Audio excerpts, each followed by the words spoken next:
A marineros de agua dulce, escuchad con atención lo que vuestro viejo capitán tiene que deciros.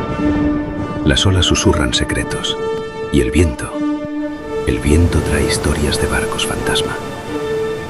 Dicen que el holandés errante aún navega, con sus velas rascadas y su tripulación de muertos. He sentido su presencia, ese frío helado que te cala hasta los huesos. Y creedme, no hay oro ni ron que pueda apaciguar a esos espectros. Así que, mantened los ojos bien abiertos y las espadas afiladas, muchachos. 1641, frente al Cabo de Buena Esperanza. Un capitán, yo mismo, aunque a estas alturas ya casi ni lo recuerdo como propio, juró una blasfemia y el cielo, que por lo visto tiene muy mal humor, decidió que esa blasfemia durara para siempre. Desde entonces dicen haberme visto marineros de todo el mundo. Velas espectrales, rumbo ninguno, descanso ninguno, fin ninguno. Me llaman el holandés errante. También, con menos cariño, el del buque fantasma. 200 años después, un compositor de carne y hueso vivió su propia tormenta al borde de la muerte y la convirtió en la música más aterradora jamás escrita sobre el mar. ¿Cómo terminó una leyenda de marineros metida dentro de una de las óperas más importantes de la historia? La respuesta empieza, cómo no, con una huida desesperada, ajena, esta vez, la de él. Siglo XVII, la Compañía Holandesa de las Indias Orientales dominaba los océanos y sus capitanes competían por romper récords de velocidad, cueste lo que cueste. Entre ellos, dicen, destacaba un hombre llamado Willem van der Decken, soberbio, temido, que no le temía ni a Dios ni al mar. Halagador, lo sé. En 1641, de vuelta de Batavia hacia Ámsterdam, intenté cruzar el Cabo de Buena Esperanza en plena tormenta. Las olas golpeaban como edificios, el viento arrancaba las velas, mi tripulación suplicó refugio. Yo me reí de ellos, me até al timón y juré que cruzaría ese cabo, aunque tuviera que navegar hasta el mismísimo día del juicio final. El cielo respondió a mi blasfemia. Fui condenado a cumplir mi propio juramento, navegar para siempre, sin tocar tierra jamás. Desde entonces, verme se convirtió en el peor augurio del mar. Naufragio, enfermedad, locura, muerte. Un placer, como ven. Es solo una leyenda, dicen. Pero 200 años después, otro hombre estuvo a punto de vivir su propia versión. Esta vez, real. Y con ese, sí, tengo cierta debilidad. Riga, 1839.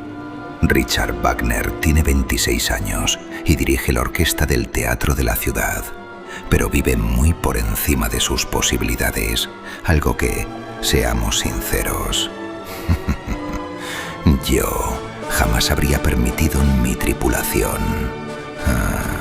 Sus deudas son tan grandes que lo despiden, y sus acreedores, para que no pueda escapar, consiguen que le confisquen el pasaporte.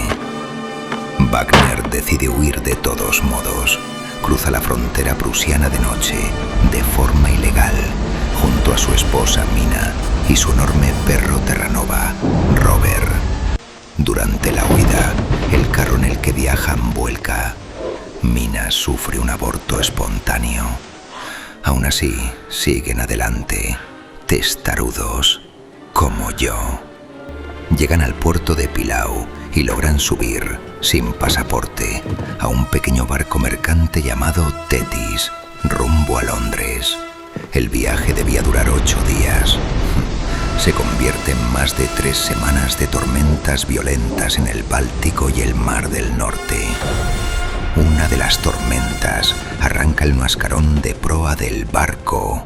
El baúl de Mina, con su plata y su ropa, cae al mar. La tripulación teme lo peor. El capitán no tiene más remedio que buscar refugio. Encuentra un fiordo en la costa de Noruega, cerca de un pequeño pueblo llamado Sandvika. Allí, entre las paredes de roca, Wagner escucha algo que no olvidará jamás. El eco de los gritos de los marineros rebotando una y otra vez contra la piedra. Él mismo lo describiría después como una de las impresiones más hermosas de toda su vida. Wagner ya conocía Mi leyenda, gracias a un libro satírico de su amigo Heinrich Heine, pero fue allí, rodeado del eco real de la tormenta, donde esa leyenda dejó de ser una historia y se convirtió en un recuerdo propio. Aquellos cantos de marineros terminarían convertidos, casi nota por nota, en el coro de la tripulación del tercer acto de su ópera. De vuelta en tierra, sin dinero, Wagner se instala en París. Desesperado, hace algo que después lamentará. Vende el argumento de mi historia a la Ópera de París por 500 francos. La ópera se lo entrega a otro compositor.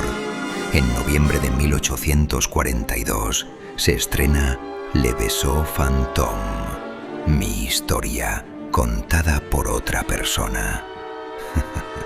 Fracasa las 12 funciones. Que le sirva de lección a quien vende lo que no debe vender. 2 meses después, el 2 de enero de 1843, Wagner estrena por fin su propia versión en Dresde. La dirige él mismo. Le habían robado su propia idea, y aún así, fue él quien terminó escribiendo la que perduraría.